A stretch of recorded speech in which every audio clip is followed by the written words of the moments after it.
Presiden Indonesia merupakan kepala pemerintahan sekaligus kepala negara. Akan tetapi, jabatan tersebut sangat mengkhawatirkan jika presiden dilengsarkan. Lalu, siapa orang-orang yang akan berkuasa setelah presiden ini dilengsarkan? Dengan catatan tanpa adanya pemilu atau pemilihan. Pelengseran presiden bukan hal baru di negeri ini. Dalam sejarah Indonesia, setidaknya ada sudah 3 presiden yang dimakzulkan atau dilengsarkan. Yang pertama Soekarno, kedua Soeharto, dan yang terakhir Abdurrahman Wahid atau Gus Dur. Presiden yang dilengsarkan akan diganti oleh wakil presidennya, kecuali dalam kasus Soekarno dan Soeharto. Pertanyaannya, apabila dua-duanya, presiden dan wakil presiden, diberhentikan, siapa yang akan memegang kekuasaan tersebut? Jika jabatan presiden dicopot, siapa yang nanti akan menggantikannya?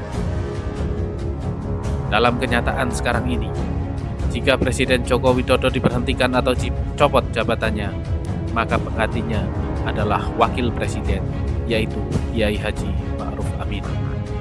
Aturan ini berlaku juga apabila Presiden Jokowi meninggal atau mengundurkan diri. Hal ini sudah sesuai dengan Pasal 8 Ayat 1 Undang-Undang Dasar 1945. Saat Kiai Haji Ma'ruf Amin menjadi presiden, otomatis jabatan wakil presiden menjadi kosong, maka ia berhak mengusulkan 2 calon wakil presiden baru kepada MPR. MPR pun harus melaksanakan sidang selambat-lambatnya 30 hari untuk memilih wakil presiden baru yang sudah diusulkan oleh presiden yang menjabat. Hal ini juga sudah diatur dalam Pasal 8 Ayat 2 Undang-Undang Dasar 1945. Jika presiden dan wakil presidennya dicopot secara bersamaan, skenario kedua adalah yang berhak memimpin negara ketika kekosongan kekuasaan ada, yaitu 3 menteri triumvirat. 3 menteri ini menggantikan posisi presiden dan wakil presiden selama 30 hari. Jika sewaktu-waktu terjadi kekosongan pada kekuasaan presiden dan wakil presiden. Hal ini dijelaskan Pasal 8 Ayat 3 Undang-Undang Dasar 1945. Istilah triumvirat merujuk pada frasa Latin tresviri yang berarti 3 orang. Mereka adalah Menteri Pertahanan Prabowo Subianto, Menteri Luar Negeri Retno Marsudi, dan Menteri Dalam Negeri Tito Karnavian. Selagi negara dipimpin oleh 3 orang ini, MPR harus melaksanakan sidang untuk memilih presiden dan wakil presiden yang baru. Lantas, siapa yang berhak mengusulkan capres dan cawapres baru ini? Capres dan cawapres baru hanya boleh 2 pasang saja, dan yang boleh mengajukan nama-nama paslon hanya 2 partai atau gabungan partai yang mendapatkan suara terbanyak pertama dan kedua dalam Pilpres sebelumnya. Hal ini diatur pada Pasal 8 Ayat 3 Undang-Undang Dasar 1945. Pilpres tahun lalu hanya ada 2 calon, Jokowi dan Prabowo. Itu artinya partai-partai pendukung mereka berdua inilah yang boleh mengajukan nama untuk presiden baru tersebut. Partai pendukung Jokowi, PDIP sebagai partai paling kuat, sisanya PKB, Golkar, Perindo, Nasdem, Hanura, PKPI, PSI, dan P3.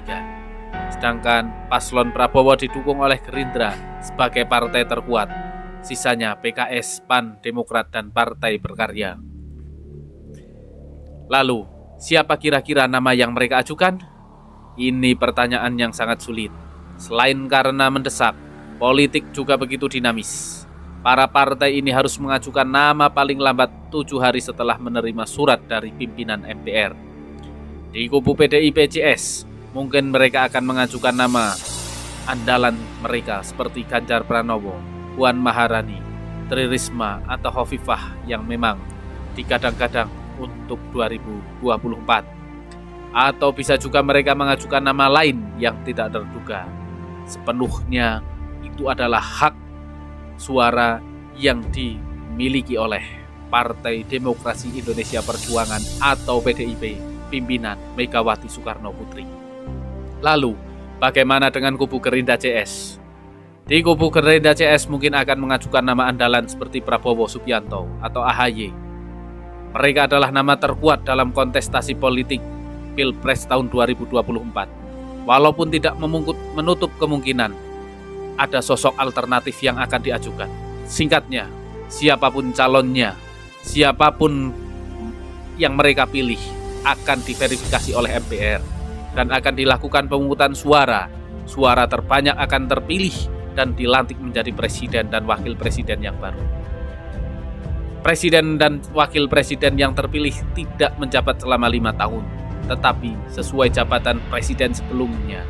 Contoh, jika Jokowi lengser di tahun ini 2022, maka mereka hanya akan menjabat 2 tahun sampai Pilpres 2024.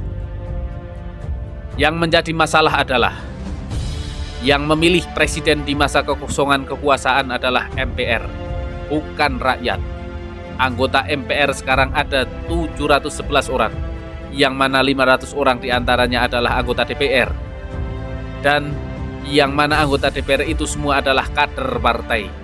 Ini ditakutkan akan adanya permainan elit dan bukan kehendak asli rakyat Indonesia. Partai yang ada di DPR ada 9. Ada 5 partai pendukung Jokowi pada Pilpres tahun lalu dan ada 4 partai pendukung Prabowo. Namun, kesemua partai sekarang sudah mendukung Presiden Joko Widodo atau partai penguasa.